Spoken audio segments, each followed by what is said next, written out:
আমরা স্পষ্টভাবে বলতে আসছি, হুঁশিয়ারি দিতে আসছি, যদি আঘাত আসে তাহলে পাল্টা আঘাত আসবে। যদি নির্বাচন কমিশন নীরব ভূমিকা পালন করে, যদি পুলিশ নীরব ভূমিকা পালন করে, তাহলে আমাদের পক্ষ থেকে যা করণীয় আমরা তা করব। আপনারা ইতিমধ্যে জেনেছেন যে আজকে ঢাকা ৮ আসনে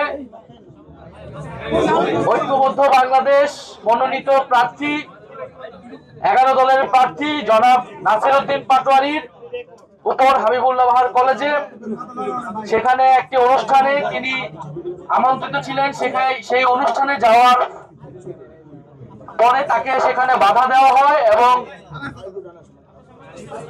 জনাব নাসিরউদ্দিন পাটোয়ারি এবং 11 দলের যারা নেতাকর্মী ছিলেন তার সাথে তাদেরকে ইট পাটকেল ডিম সহ তাদের উপরে আক্রমণ করা হয়।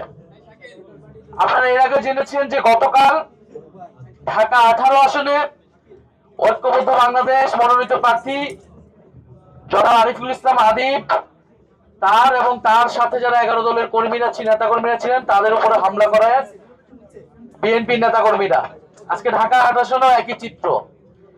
এছাড়া আপনারা দেখবেন গত কয়েকদিনে প্রায় 6 থেকে 7টি জেলায় মহিলা জামাতের যারা বোনেরা রয়েছেন, যারা নির্বাচনী প্রচারণা কার্যক্রম করতেছেন, তাদের উপরে হামলা করা হয়েছে দেশের বিভিন্ন জেলায়। আমরা এই সকল হামলার তীব্র নিন্দা এবং প্রতিবাদ জানাচ্ছি এবং আমাদেরকে আজকে নির্বাচনের যে সামগ্রিক পরিবেশ, সেই পরিবেশ নিয়ে আমাদেরকে উদ্বেগ জানাতেই হচ্ছে এবং নির্বাচন কমিশন, পুলিশ প্রশাসন নীরব ভূমিকা পালন করছে।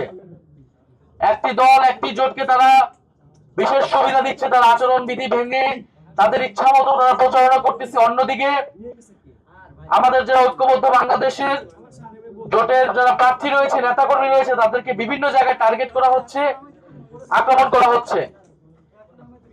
এটা স্পষ্টই লেভেল প্লেইং ফিল্ড যে নাই মাঠে, এটা গত কয়েকদিনে বাংলাদেশের মানুষের কাছে স্পষ্ট হয়ে গিয়েছে। তবে দুঃখের বিষয়, এই ঢাকা ৮ আসন একটি বিশেষ আসন। শরীফ ওসমান হাদী এই আসন থেকে স্বতন্ত্রভাবে নির্বাচনে অংশগ্রহণ করতে চেয়েছিলেন এবং শরীফ ওসমান হাদীর গায়েও ডিম মারা হয়েছিল, তাকেও নানাভাবে বাধা দেওয়া হয়েছিল।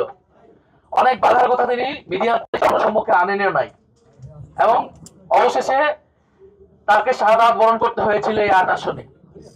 আমরা গণ অভ্যুত্থানের পরে আমরা গণতন্ত্রের দিকে আমাদের যাওয়ার কথা ছিল।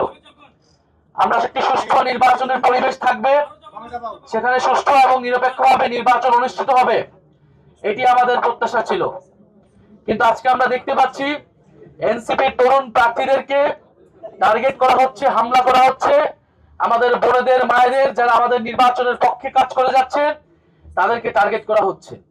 কারণ তারা বুঝে গেছে পুরো বাংলাদেশের তরুণ সমাজ, পুরো বাংলাদেশের নারী সমাজ ঐক্যবদ্ধ বাংলাদেশের পক্ষে দাঁড়িয়ে গেছে। তারা ভয় পাচ্ছে বাংলাদেশের তরুণদেরকে, তারা ভয় পাচ্ছে বাংলাদেশের নারীদেরকে। ফলে তারা নারীদেরকে টার্গেট করছে, নারীদেরকে আক্রমণ করছে এবং যারা তরুণ প্রার্থী রয়েছে ঐক্যবদ্ধ বাংলাদেশের, বিশেষত যারা এনসিপি, তাদেরকে তারা টার্গেট করে আক্রমণ করছে। আমরা এখানে কোনো ভিকটিম কার্ড প্লে করতে আসি নাই। আমরা স্পষ্টভাবে বলতে আসছি, হুঁশিয়ারি দিতে আসছি, যদি আঘাত আসে তাহলে পাল্টা আঘাত আসবে। যদি নির্বাচন কমিশন নীরব ভূমিকা পালন করে, যদি পুলিশ নীরব ভূমিকা পালন করে, তাহলে আমাদের পক্ষ থেকে যা করণীয় আমরা তা করব। এক দলের প্রার্থীদের দিকে ডিম নিক্ষেপ করা হলে অন্য দলের প্রার্থীদের উপরও ডিম পড়বে। ফলে এখানে আমরা এই ধরনের কোনো পরিবেশ চাই না, কোনো মুখোমুখি কোনো পরিবেশ আমরা চাই না। আমরা চাই শান্তিপূর্ণভাবে সৌহার্দ্য এবং সম্প্রীতির রাজনীতি তৈরি করতে। আমরা একসাথে ফ্যাসিবাদ বিরোধী আন্দোলন করেছি।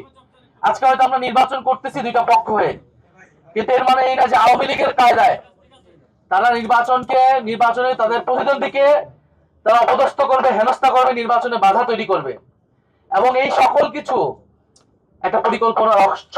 যেই পরিকল্পনা, যেই প্ল্যানের কথা আমরা শুনে আসছি তারেক রহমান দেশে আসার পর থেকে, সেই প্ল্যান হলো যে ঐক্যবদ্ধ বাংলাদেশ যেহেতু জনপ্রিয়তার শীর্ষে আছে, তাদের প্রার্থীরা জনপ্রিয়তার শীর্ষে আছে, ফলে তাদের প্রার্থীকে আক্রমণ করা, হেনস্থা করা, গণসংযোগে বাধা তৈরি করা, নির্বাচন কমিশন এবং মিডিয়ার উপর চাপ তৈরি করা এবং নির্বাচনকে একপাক্ষিক করা, নির্বাচন ভোট কেন্দ্র দখল করা এবং নির্বাচনের ফলাফল নিজেদের দিকে নিয়ে যাওয়ার চেষ্টা করা। আমরা যদি সেই ধরনের কোনো প্ল্যান থেকে থাকে তাহলে 12ই ফেব্রুয়ারি সেই প্ল্যানের রফাদফা হবে।